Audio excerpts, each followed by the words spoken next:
Les damos la más cordial bienvenida a estas transmisiones de la Iglesia El Camino de la Fe. Gracias por recibirnos allí en su hogar y queremos bendecir el nombre del Señor.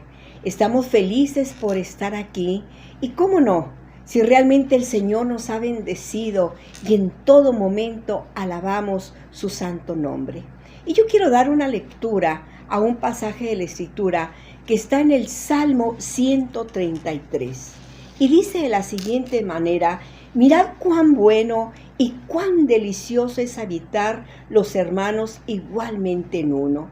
Es como el buen óleo sobre la cabeza, el cual desciende sobre la barba de Aarón, y baja hasta el borde de sus vestiduras, como el rocío del Hermón, que desciende sobre los montes de Sión, porque allí envía Jehová bendición y vida eterna.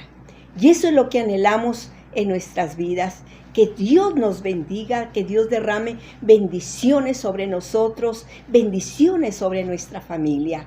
Y yo quiero invitarle para que juntos podamos alabarle al Señor en esta hora, porque realmente el Señor ha sido bueno y cada día le pedimos a Él de su infinita misericordia y que escuche las peticiones que hay en nuestro corazón.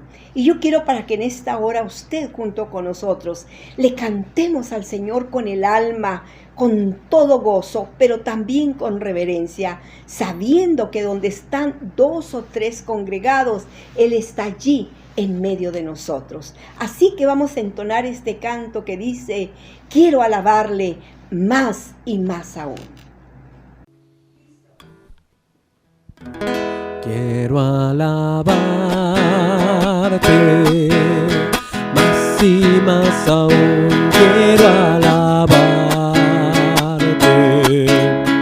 más y más aún. Buscar tu voluntad, tu gracia conocer. Quiero alabarte,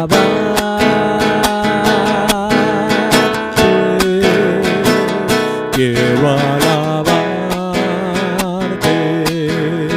más y más aún. Quiero alabarte más y más aún. Buscar tu voluntad, tu gracia conocer. Quiero alabarte.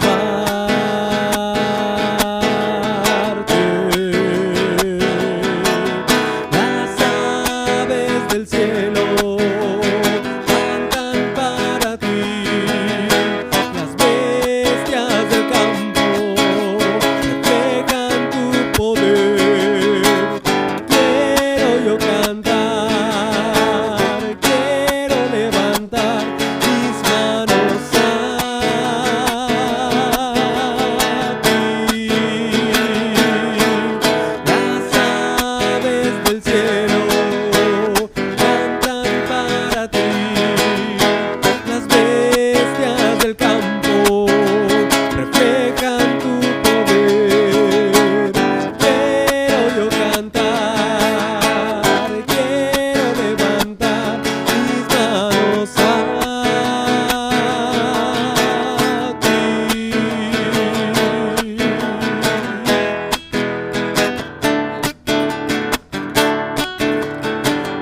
Oh, ven, ven y deleítate en el Señor, y Él te concederá las peticiones de tu corazón.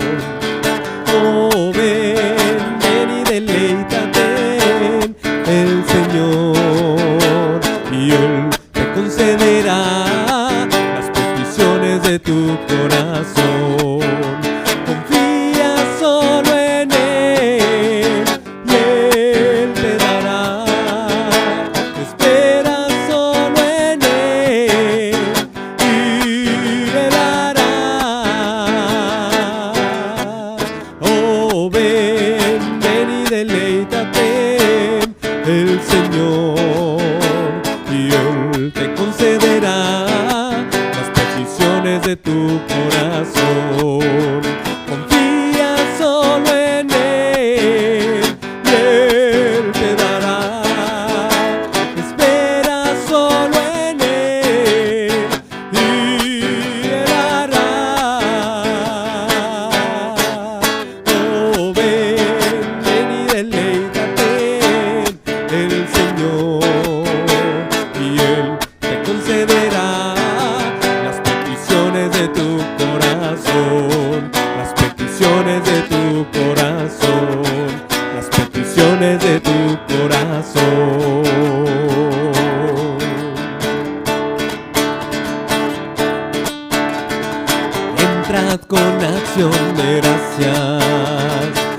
sus atrios alaban. Entra en su presencia con gozo, cantando grande y fuerte es Jehová. Alabadle al son de trompeta, con pandero y danza también.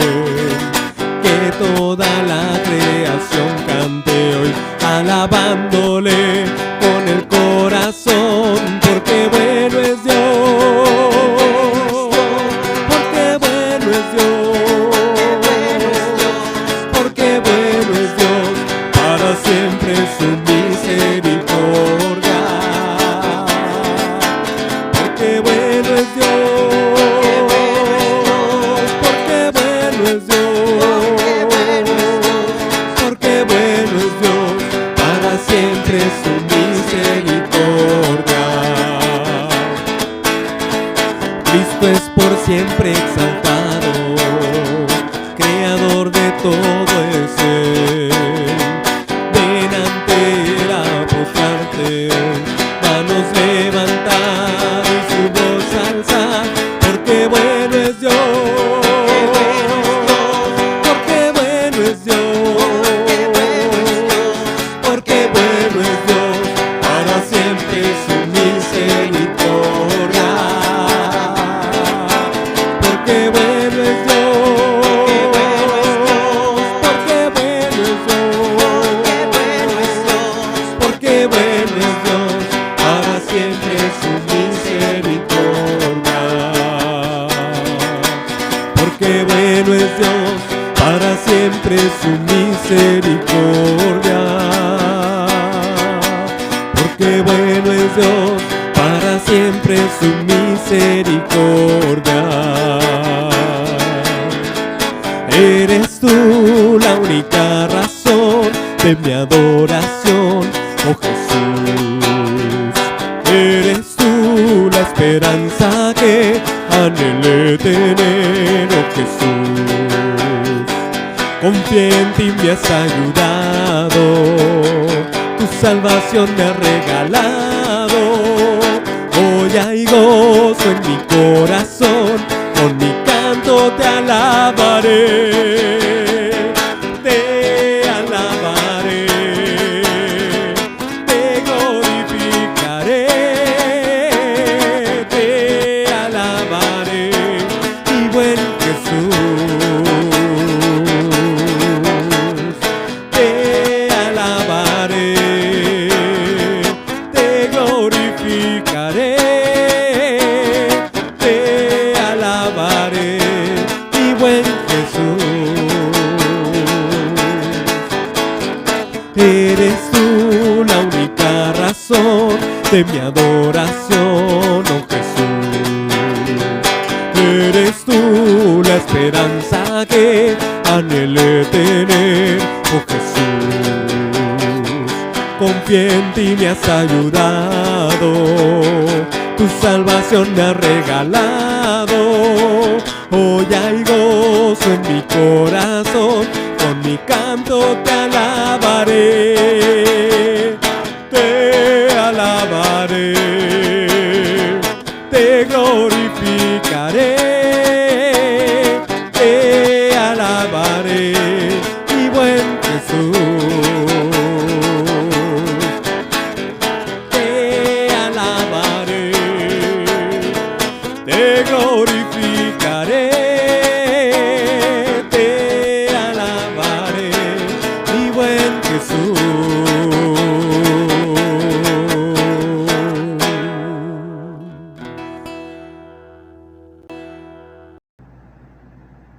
Muy bien, pues hemos cantado al Señor con alegría. Yo realmente me he gozado. Son cantos que expresan mucha gratitud y cómo no, si el Señor ha sido muy grande y bueno con cada uno de nosotros. Y antes de dejar este lugar a nuestro pastor, yo quiero extender una felicitación a todas nuestras hermanas por este día, el 10 de mayo. Que el Señor les bendiga y reciban un abrazo con todo el afecto, el cariño y respeto que usted se merece. Y queremos que Dios bendiga a todas las familias de la tierra.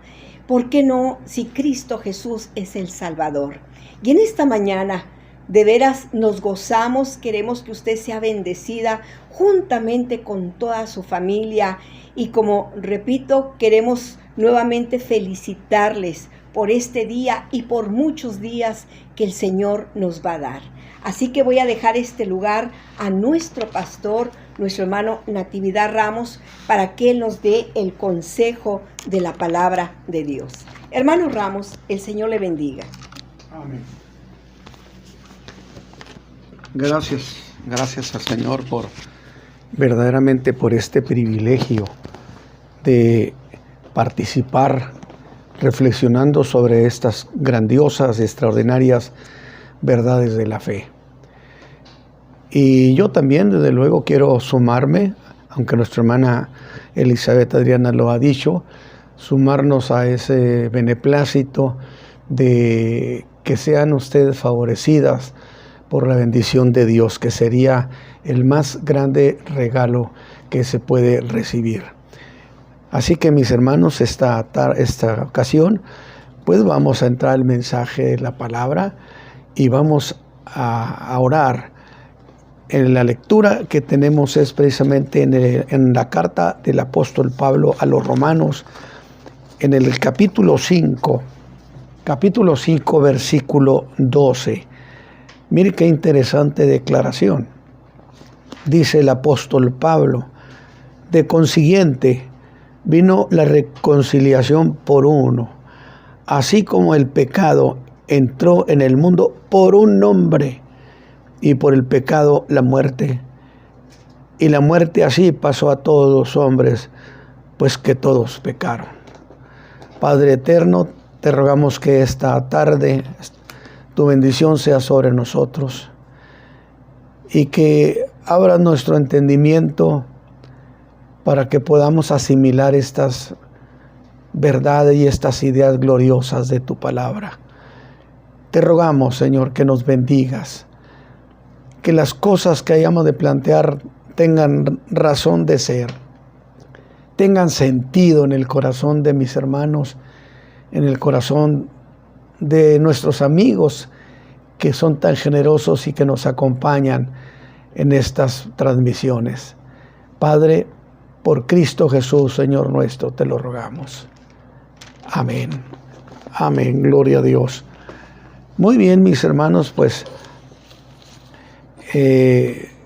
ustedes recuerdan que hemos terminado el domingo pasado, terminamos aquella serie de mensajes sobre qué es el hombre, que nace precisamente de las declaraciones del Salmo 8, donde el escritor sagrado habla de una manera admirable, es decir, está maravillado de la creación tan majestuosa que Dios ha hecho, y que eso implicaba pues reconocer que el que hizo ese universo majestuoso pues era una majestad, y no hay duda.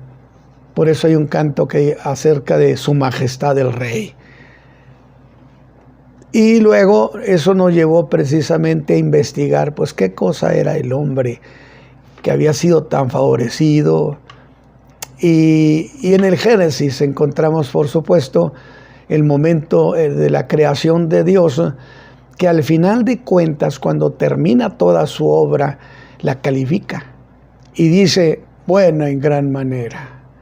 Y si particularizamos el caso del hombre, pues tendremos que decir lo siguiente: en realidad es una obra de calidad la que Dios hizo con el hombre. Producto terminado, producto vital, si me permite usted decirlo de esa manera. Es decir, ese hombre fue creado con calidad divina, con perfección divina. Y entonces era un hombre con la capacidad para ser feliz, para vivir en la tierra. Es más, yo dije, para vivir eternamente. Por supuesto, porque la muerte vino por causa del pecado. Al no haber pecado, la lógica es, entonces no hay muerte. Así que, en el último mensaje, dejamos a ese hombre que había sido de barro, lo dejamos como alguien extraordinariamente bien hecho, con calidad.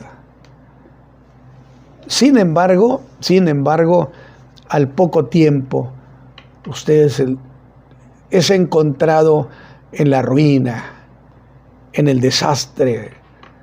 Y eso nos lleva necesariamente a preguntar, bueno, pues ¿qué pasó con el hombre? ¿Qué pasó aquí que está en desastre? Y la respuesta fue el pecado.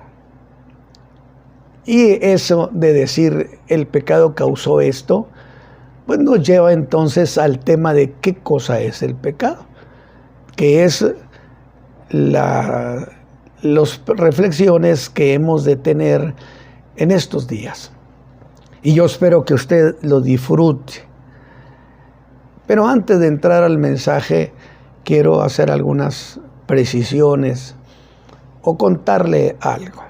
Mire, en nuestras clases de teología siempre hurgamos mucho hasta en los rincones.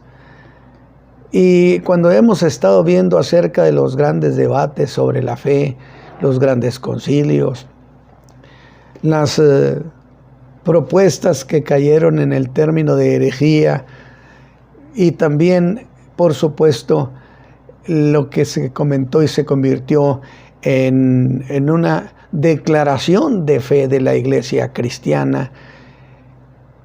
Y fue lo siguiente, fíjese usted el detalle, que a través de los siglos se han dado debates sobre la figura del Padre, sobre la persona del Espíritu Santo, pero sobre Jesús, el Hijo de Dios, se han dado los más apasionados y duros debates, alegando que Jesús no era más que un hombre, que ciertamente era un hombre dotado de Dios con virtudes muy particulares, pero que eso no lo hacía Dios. Y esto pareciera muy sencillo, pero el problema está en que si usted echa a un lado la persona de Jesucristo, lo minimiza, pues entonces, si Jesús no es lo que dijo ser, entonces ¿para qué lo busca el hombre? ¿Para que lo salve? Y es usted la mala intención de esas cosas, la mala intención de esas cosas. Es decir, reducir a Jesús a la nada, para que entonces la gente no busque un Salvador porque no existe. Ahora, otra de las grandes cuestiones, grandes doctrinas y grandes cuestiones que se han discutido es sobre la doctrina del pecado. Usted me va a decir, hermano Ramos, pero ¿qué implica esto de la doctrina del pecado? Bueno, si se llega a la conclusión que no existe tal cosa como el pecado y que no existe tampoco una responsabilidad, pues si no existe el pecado, pues usted no necesita pedir perdón ni necesita un Salvador. ¿Ve usted qué puntuales fueron? Sobre la persona de Jesús, sobre la persona del Padre y el Espíritu Santo, incluso hay escritos, pero mucho menores a la cantidad de páginas que se han escrito sobre la persona de Jesús. ¿Por qué? Porque Jesús es el Salvador y sobre él se tiene que tener mucha información. Ahora bien, dijimos entonces, si Jesús es reducido a la nada, pues no tenemos un Salvador. Y si el pecado no es tal cosa como algo para responsabilizarlo ante Dios, pues entonces tampoco necesita usted pedir perdón. Las dos cuestiones claves en lo que es la doctrina cristiana la manejaron de esa manera. Sin embargo, gracias a Dios, porque hubo muchos hombres que intervinieron, inspirados sin duda, operados por el Espíritu Santo, para hacer defensa de esta fe preciosa, que nos llegó limpia, cuando menos en lo que tiene que ver con lo que llamamos cristología. Muchas otras cosas se distorsionaron, pero esta permaneció intacta, sin duda por el cuidado del Espíritu Santo acerca de este evangelio glorioso que permitió que el evangelio de la cristología nos llegara en toda su pureza, y es lo que tenemos en el corazón. ¿Ve usted cómo de alguna manera el cuidado que el Espíritu Santo ha tenido de la iglesia y que ha tenido de la fe de Jesucristo para no permitir que esto se pierda o se distorsiona?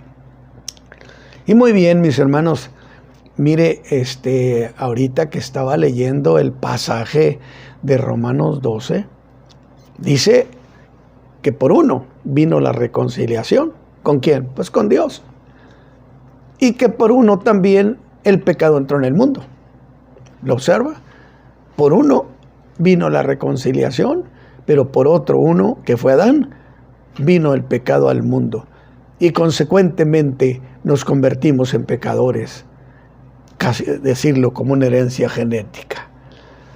Ahora, cuando estaba yo diciendo en ese pasaje de que por uno entró el pecado a los hombres, venía a mi memoria un libro de un ex jesuita, Salvador Freixedo, que hablando de esa cuestión dijo que Dios, si había juzgado el destino de la raza humana en un solo hombre y que lo había perdido, y que ese era un error garrafal de Dios. Interesante. Pero entonces, olvidando lo que dice todo el pasaje, es cierto que en uno se perdió el destino de la raza humana, si podemos decirlo de esa manera. Sí, pero también es cierto que por uno, que es Cristo Jesús, la raza humana es rescatada y reconciliada con Dios. Entonces tengo que pensar, error o sabiduría de Dios, sabiduría de la pura, estratégica, divina. Así que, qué interesante. Por eso le digo que han puntualizado mucho sobre la cuestión del pecado. Y con estos antecedentes, pues ponemos nuestro pie en este territorio vedado para muchos, pero que tendría que ser un territorio descubierto por todos. Me estoy refiriendo a uno de los temas más olvidados el día de hoy. Yo diría relegado, mal visto y hasta impopular.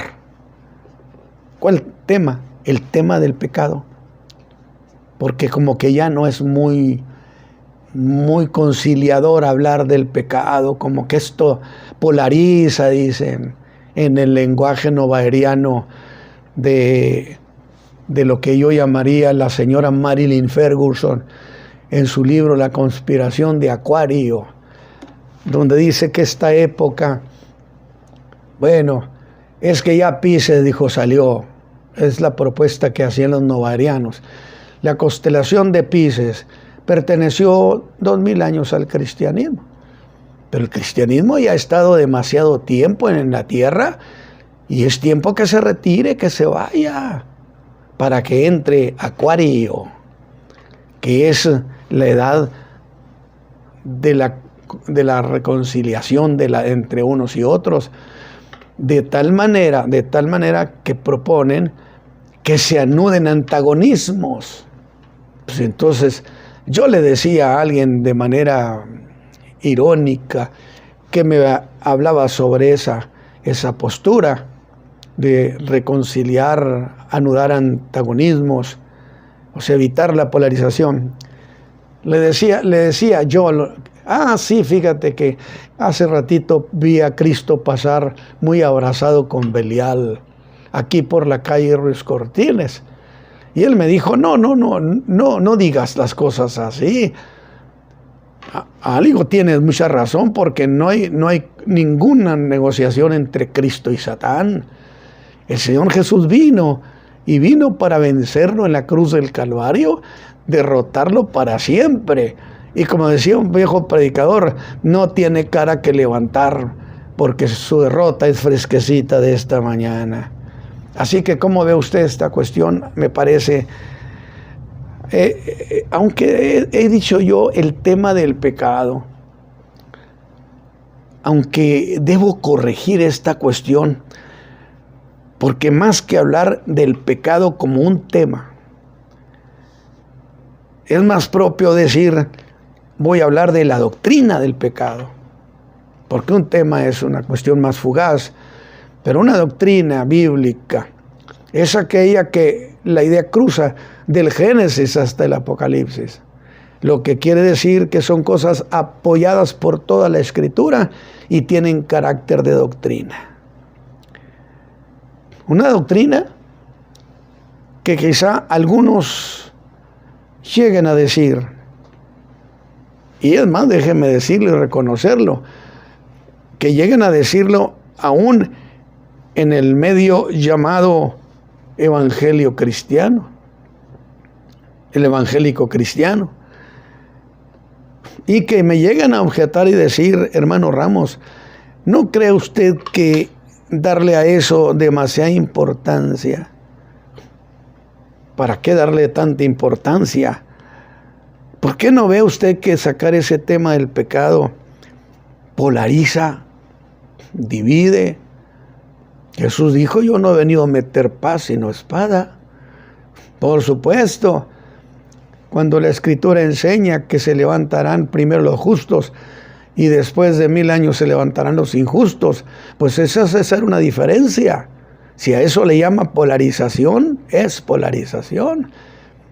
Donde dice la Escritura que los justos serán levantados para vida eterna, pero que luego en Apocalipsis al final resulta que son resucitados los gentes injustos, los que no creyeron, y son levantados para juzgar a una distancia de 1000 años. Pues eso es polarizar también, es distinguir. Entonces, ellos dicen, es que divide en vez de conciliar, que es la temática de la nueva era, que es la propuesta formal de un sincretismo religioso. Sincretismo que es la mezcla de lo santo y lo profano, cosa que ya se ha colado en la iglesia cristiana. Y esto habrá de devenir, como empieza a verse, en una apostasía, que es una de las señales que preceden a la venida del Señor por la iglesia en el arrebatamiento, no la gran tribulación, no, preceden. Son señales que dijo Pablo, no vendrá el Señor sin que antes venga la apostasía. Y la otra es que se manifieste el hombre de pecado. Así, sin embargo, al hablar de manera específica sobre el pecado, no hago más que solo darle importancia a esta cuestión. Me dirían, no es darle mucha importancia a este tema o a esta doctrina del pecado, hermano Ramos. Digo, porque ya es un tema extraño, olvidado aún en la iglesia cristiana. Ya decir todas esas cosas como que ya usted queda fuera de moda, ¿sí? Sin embargo, las consecuencias se verán al final de la historia. Luego entonces es un expediente no sobreseído. Es más, es un detalle interesantísimo. Estoy diciendo cosas que nos sirven de introducción a este profundo, fuerte tema del pecado. Porque él causó la ruina de la raza humana, el pecado. Y precisamente por causa de eso es que el Hijo de Dios vino y nos rescató pagando el precio de nuestra culpa. Pagándole, escúchame bien eso sí, a la justicia de Dios. Digo, porque algunos novedosos dicen que a quien se le pagó nuestro rescate es a Satán. Decía un hombre, Ya quisiera poder pagar siquiera sus propias deudas.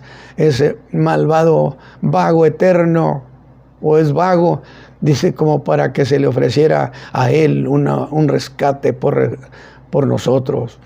Es que dicen, es que éramos cautivos de Satán. Perdóneme.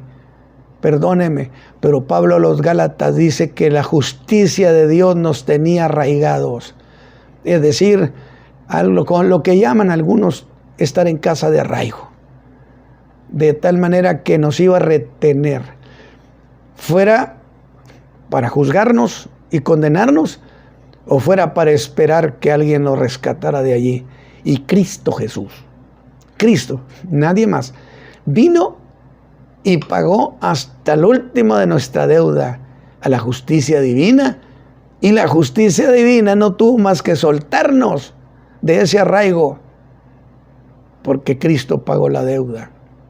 Mira, cuántas cosas de veras han inventado los hombres, los novedosos de la fe, cuando que tenemos una doctrina tan preciosa. Así que la pregunta vuelve otra vez, hermano Ramos. ¿No cree que es darle a eso el pecado demasiada importancia? Bueno, ese es su punto de vista. Es porque Dios al pecado le dio mucha importancia. Tanto que nos envió un Salvador. ¿Qué le parece? Tanto así que nos mandó un Salvador. Nos envió a su propio Hijo. De allí usted deduzca, aplique la razón. Qué tan importante es el problema del pecado.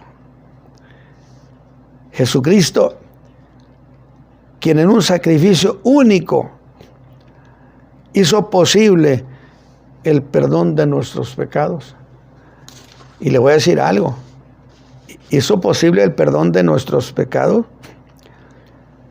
pero pagando nuestra culpa. Que yo lo he dicho, hay una forma, mire, yo soy muy reiterativo en las cosas, ciertamente, pero ¿quién ha pensado que usted se agotó ya toda la Escritura y se la sabe de la A a la Z?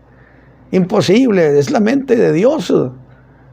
¿Quién alcanzará el rastro de Dios? Dice la Escritura. Absolutamente nadie. Pero yo decía en una enseñanza, una clase, que el hombre pecó contra Dios, contra un ser infinito. Por consecuencia, su deuda es infinita. Y un ser finito no tiene manera de pagarle a una deuda infinita. ¿Tiene lógica eso o no? Imposible.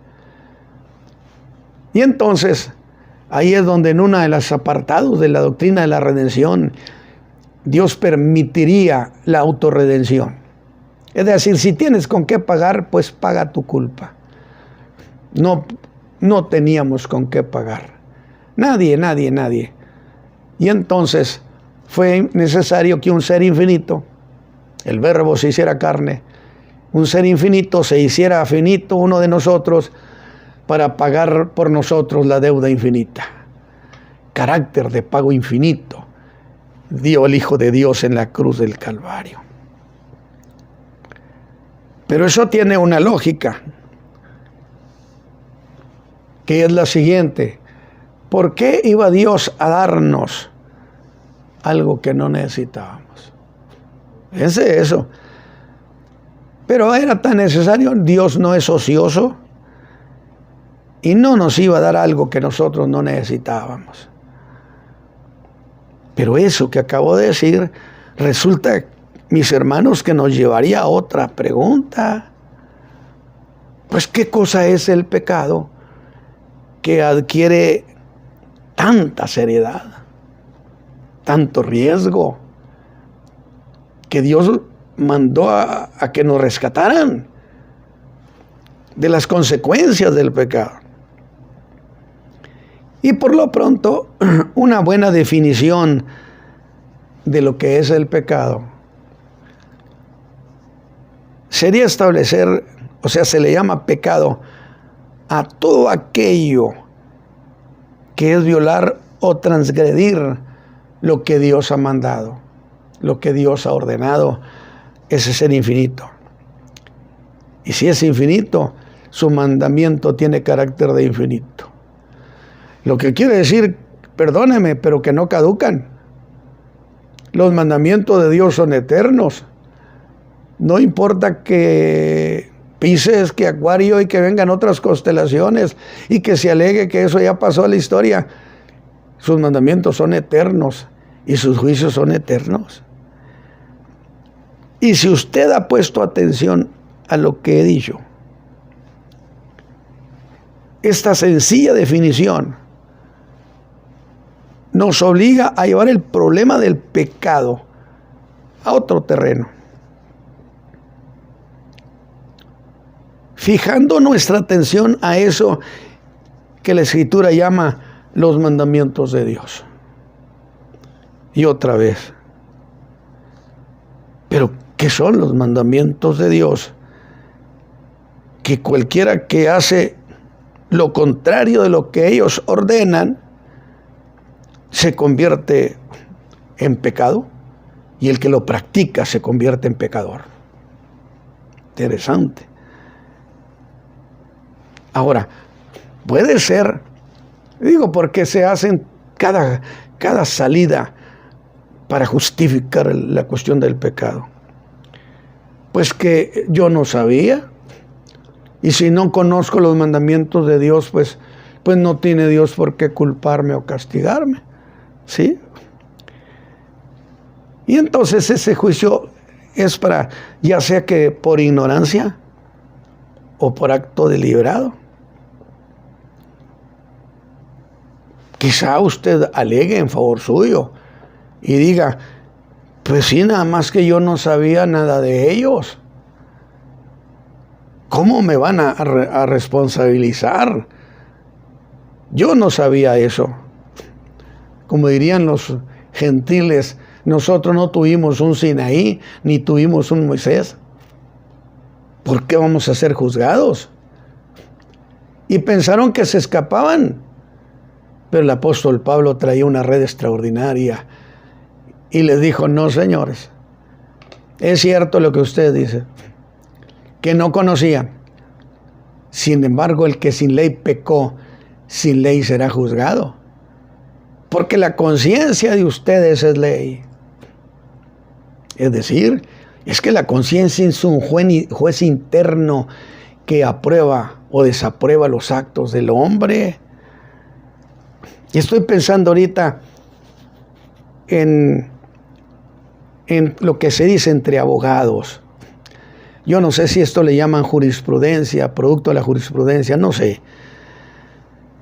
Decían, ¿lo sabías o debías saberlo? ¿Qué le parece? ¿Por qué? Porque el hombre está obligado a saberlo. Y ese pecado o ese pecador debe ser castigado por su pecado.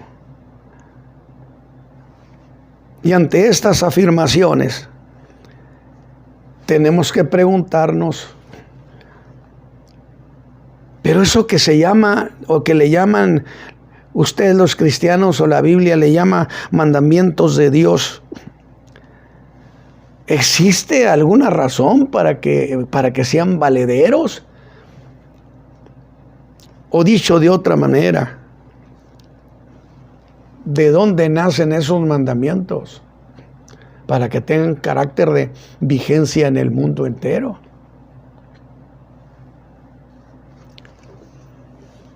No hay posibilidad que se trate de mandamientos arbitrarios.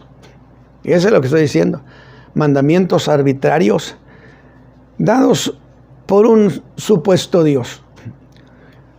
Y soberano, que manda tan solo porque manda.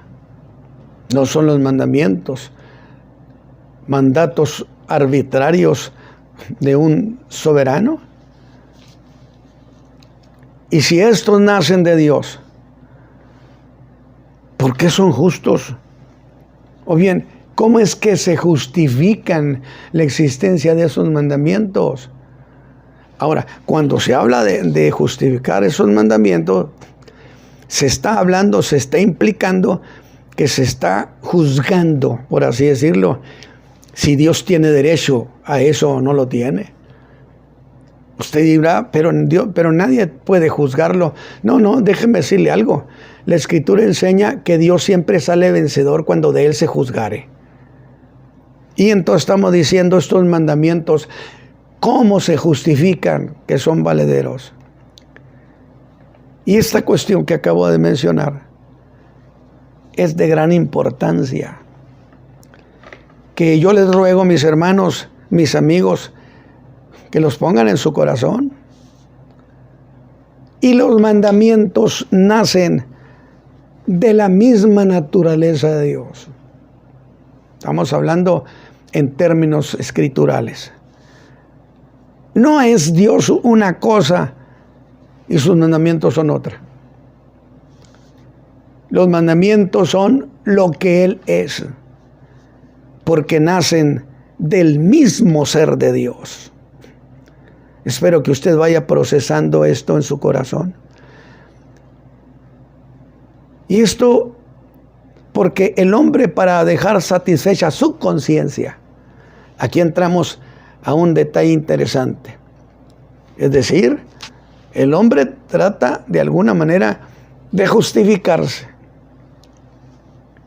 Pero algunos, para dejar contenta, satisfecha su conciencia, lo que les manda, se solidarizan con lo que Dios ha dicho y deciden apegarse a sus palabras.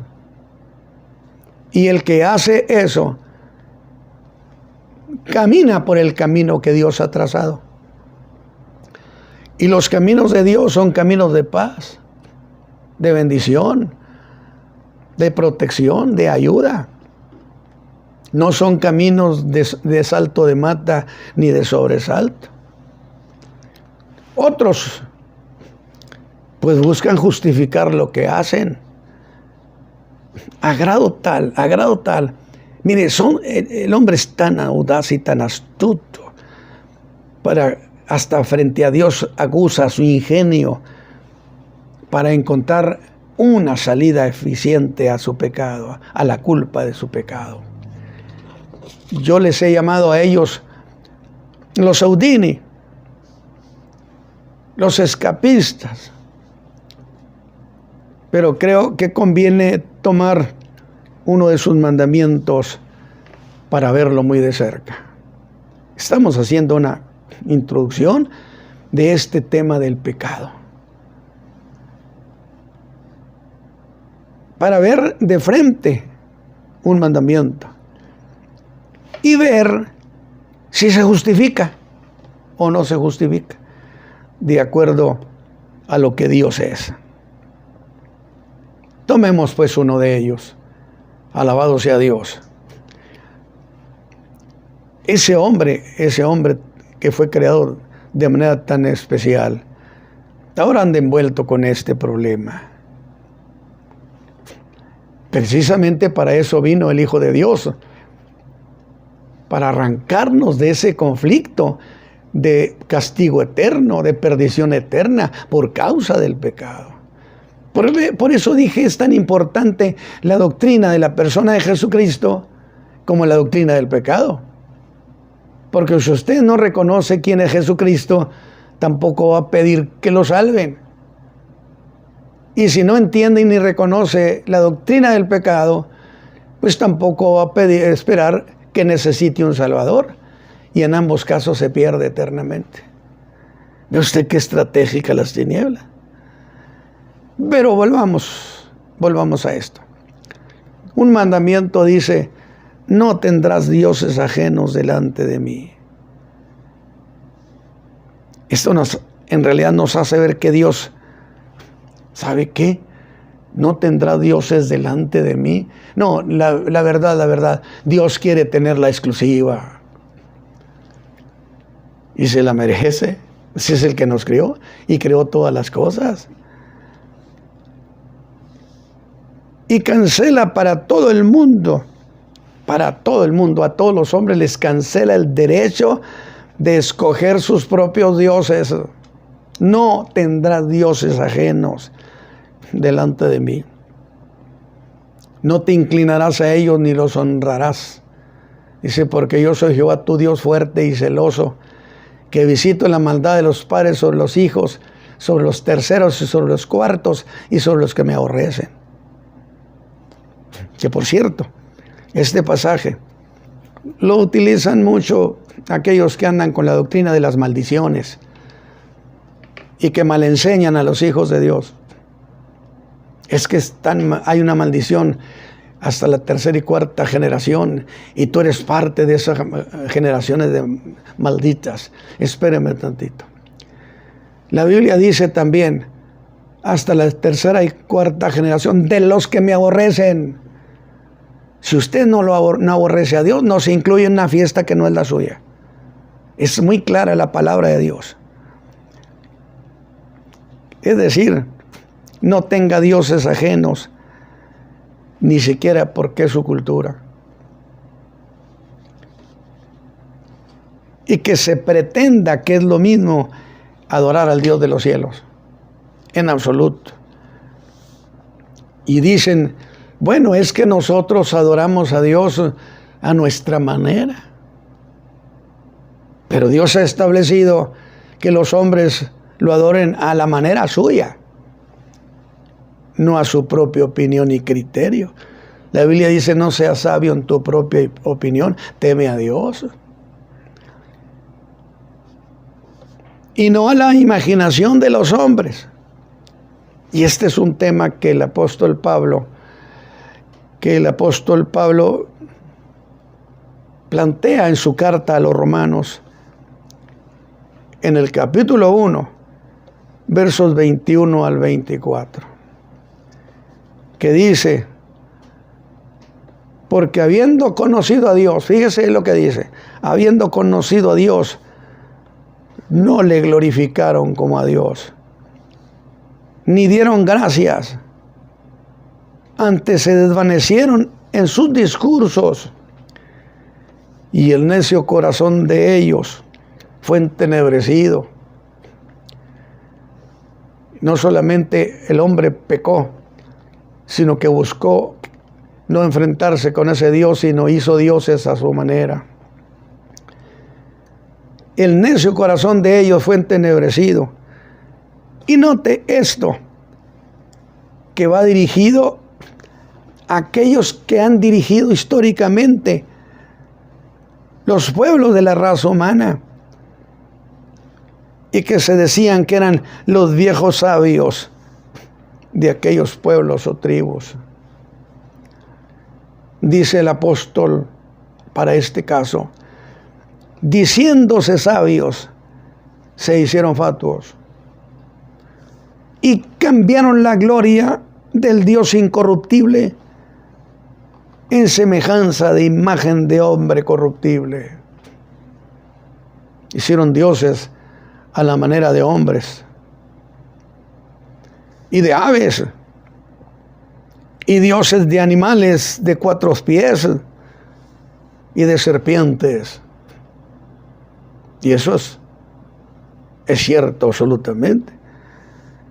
Piense en todo ese tipo de dioses, a manera de animales, a manera de figuras, de aves, de serpientes, de hombres. Y bien dijo Agustín de Hipona en su libro La ciudad de Dios, razonando precisamente sobre esta cuestión del apóstol Pablo. Dijo, dedican a los dioses vistiéndolos de formas propias de hombres, de fieras, de peces,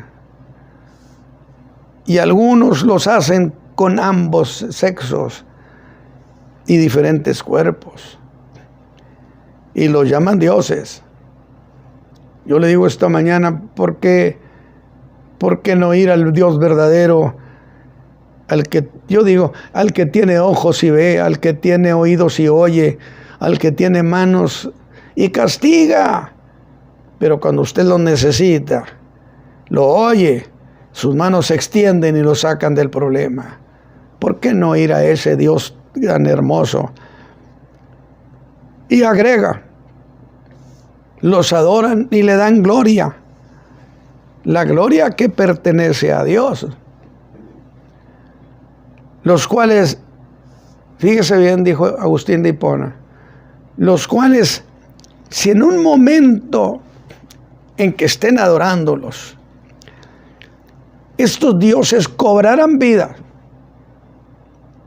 serpientes, bestias, aves, hombres en diversas maneras, y cobraran espíritu, los hombres saldrían despavoridos y los tendrían por monstruos. Qué interesante declaración.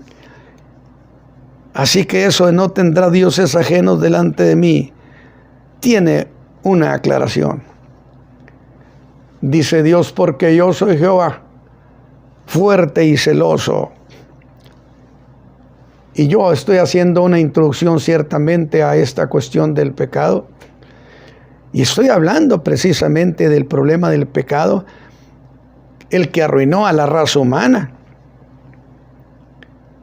Y la verdad es que la Escritura dice que Dios no comparte su gloria con nadie. Dije yo hace rato, Dios quiere tener la exclusiva. Y el Señor Jesús la tiene por derecho propio, absolutamente, porque pagó por nuestros pecados. Yo tengo una manera de decirlo también, muy mía.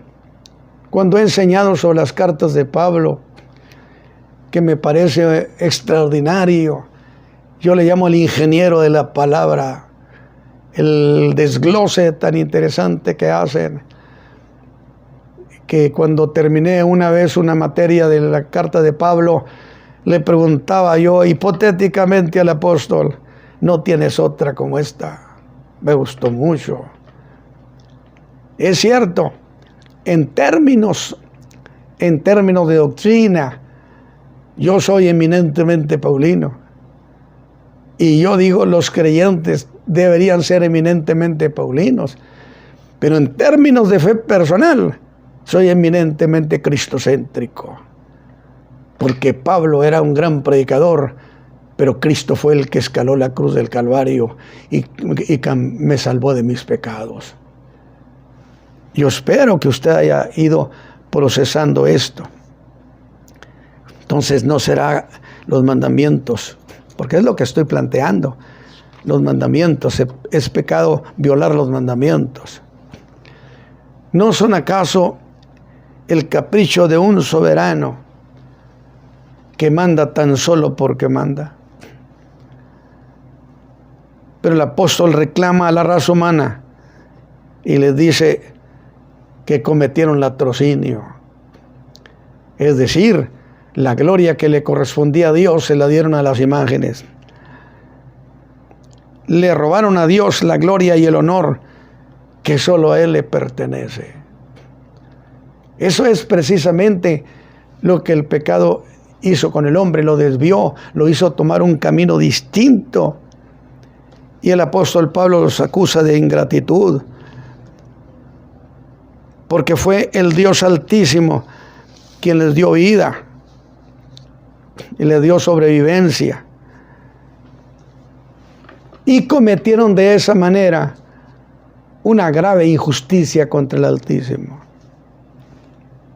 Pero usted dirá, ¿luego Dios quiere ser el único? Y yo le digo, sí, Él quiere ser el único porque es el único. Y eso es de hecho una pregunta muy justa, mis hermanos. Si Dios dice que sus mandamientos son justos, pues por lo menos le invito a llevarlo al terreno de la lógica. Y le digo que para entender esta cuestión, y desde luego entenderlo de cierta manera. Es entonces bueno que pongamos frente a nuestros ojos lo que se conoce como atributos de Dios. Los atributos de Dios. Es decir, son esas virtudes que a Dios se le atribuyen. Esas cualidades que se le imputan solo al Altísimo, al Dios y Padre de nuestro Señor Jesucristo. Y un atributo, voy a apelar a un atributo que nos ayudará, es el atributo de la unicidad. ¿Qué cosa es eso? Pues que Dios es único. Vamos a pedirle el atributo de la unicidad que nos ayude para ver esta cuestión y a ver si Dios tiene derecho o no lo tiene. De la unicidad, es decir, que fuera de Él no hay nadie. Algo así como si dijera, si en todo el vasto universo, si Dios nos dijera, o le dijera a aquellos que objetan, le dijeran, busquen en el vasto universo, y si en alguna parte encuentran otro Dios como yo, pues preséntenmelo, porque yo jamás lo he visto. Porque fuera de mí no hay quien salve. Tenga estas declaraciones de la Escritura. Ahora, yo estoy señalando la Escritura, por supuesto, que era precisamente lo de la escuela de Frankfurt, Alemania, los que hicieron la teoría crítica, que decían que Dios era arbitrario, que la Biblia era un libro arbitrario, que la iglesia era arbitraria, era una especie de dictadura, que la familia que se apoyaba en la Biblia era precisamente como una dictadura, que eran arbitrarios, que la fe entonces es arbitraria. Pero aunque ellos digan lo que digan, los tiempos se avecinan en que los hombres comparecerán ante Dios. Frente a eso, vuelva otra vez sus ojos y vea a Dios diciendo, no tendrás dioses ajenos delante de mí. Y yo le pregunto, ¿cómo se verá usted pidiendo ayuda a dioses que no son Dios? Me parece que se vería absurdo.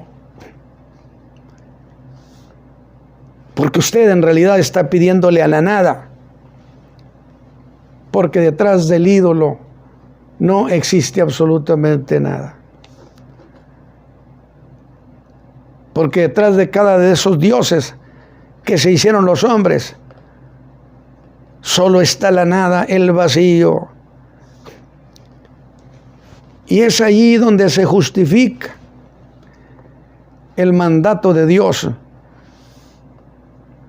al ordenar que los hombres levanten sus manos a Él, que no oren a lo que no existe. Cuando usted lanza sus oraciones a los que no son dioses, usted está pidiéndole a la nada, y la nada da nada, produce nada. Levante sus manos esta mañana y pídale al que vive para siempre, porque fuera del Altísimo Dios, Padre de Jesucristo, no hay quien salve. Jesús dijo que oráramos al Padre en su nombre, creyéndolo recibiríamos lo que pidiéramos. Y yo pregunto, si Dios es único, vive eternamente, ¿justifica que exija solo el ser adorado? Si no existen otros dioses. ¿Verdad que frente a eso no son mandamientos arbitrarios de un Dios tirano que ordena nomás porque quiere ordenarlo, sino un Dios que justifica lo que Él manda? Entonces, por causa de que Dios es único, el que creó todas las cosas sin ayuda de nadie, el que mantiene la vida en la tierra. Precisamente transgredir lo que Él ha dicho, nace de allí el pecado. El pecado es transgresión. Y dentro de lo que es Dios, obedecerle también tiene consecuencias agradables. Como pecar tiene consecuencias de muerte. Dice, por uno entró el pecado y por ello entró la muerte. Es decir, lo que he dicho, si el hombre no hubiera pecado, fue creado para vivir eternamente. Usted dirá, hermano Ramos, está sobregirado. Bueno, pues ¿por qué cree que va a ser la resurrección de los muertos? Porque aún los que no aman a Dios, en el día final serán resucitados. Vuelven a la vida. Y vuelven a la vida con existencia eterna. ¿De dónde sacamos eso? Bueno, porque dice que serán enviados al castigo eterno. Y si hay castigo eterno, usted tiene que existir eternamente. Porque si no existe eternamente, no existe castigo eterno. Eso tiene una lógica. Pero ya que hemos dado esta idea sobre lo que es el pecado, diré que otro de sus atributos morales es la santidad. En Él no hay ninguna maldad. Siempre he dicho que Dios es bueno y que cuando vienen cosas difíciles que no las entendemos, no siente a Dios en el banco del acusado. Porque si Dios nos permitiera ver los libros de la vida, nos quedaríamos boquiabiertos con la opinión del Altísimo. Todo lo que Dios ordena sobre cuestiones morales y no es obedecido, cae dentro de lo que se conoce como transgresión y por lo tanto se conoce como pecado. Estamos diciendo, ¿quién arruinó a este hombre que estaba para poder vivir con calidad de vida? Pues fue esto el pecado. Pues vamos a investigar qué cosa es el pecado. Pero al ir entrando más en esta cuestión, volvamos sobre nuestros pasos. Aquellos mensajes sobre qué es el hombre, que fue creado para una vida de calidad, pero que quedó un momento arruinado, fue llevado a la ruina. Y es por demás sintomático el hecho que cuando el hombre desobedeció a Dios, comiendo del árbol del bien y del mal. Y seamos prácticos, lo que fuera aquel fruto. Porque hasta en eso han hecho muchas teorías y muchas aclaraciones. Algunas veces en mis enseñanzas me han pedido que les explique si era manzana, otros más ingeniosos que si era peyote o que si era algún tipo de droga. Porque según decía Aldous Huxley, uno de los grandes promotores de la nueva era entre los universitarios de los años 60, que eso producía alteraciones de la conciencia y que cuando se hacía eso se descubría el alter ego. ¿Qué cosa es el alter ego? Pues es el otro yo, que usted descubría al entrar en ese estado de manifestación, de éxtasis. Usted descubría cosas que de otra manera no las descubría. Las prácticas trascendentalistas. Aunque de pasada diré que el cristianismo, escúchame bien, ningún ministro de Jesucristo, ninguna iglesia de Jesucristo jamás ha ministrado a la gente apelando al inconsciente. Nosotros no ministramos a ningún inconsciente, a esa inconsciencia, a ese interior donde supuestamente se da una especie de regresión y yo puedo, discúlpeme, el único que puede entrar a lo profundo del hombre es el Espíritu de Dios. Y mucho creyente cree estas cuestiones y me dicen, vamos a ministrarle a esta persona. Pero ese inconsciente es del que hablaba Freud. Nosotros no practicamos hipnosis regresiva, mis hermanos, para ministrarle a nadie. El cristianismo ministra al hombre consciente. Dijo Pablo, yo persuado a los hombres. Y si los persuado es porque les doy razonamiento consciente para gente consciente. Convencerlos. Alabado sea Dios. Pero le diré una cosa. Fuera lo que fuera, es lo de menos. Puede ser cualquier problema, cualquier cosa. Sino el problema era el mandato de no comer lo que fuera. Que por cierto voy a decir algo. El diablo no se la sabe de todas.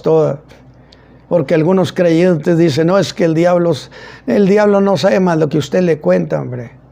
Alabado sea Dios. El diablo llegó preguntándole a Eva, ¿con qué Dios os ha dicho que no coman de todos los árboles? Eva le dijo, no nos dijo eso. Entonces, ¿qué les dijo?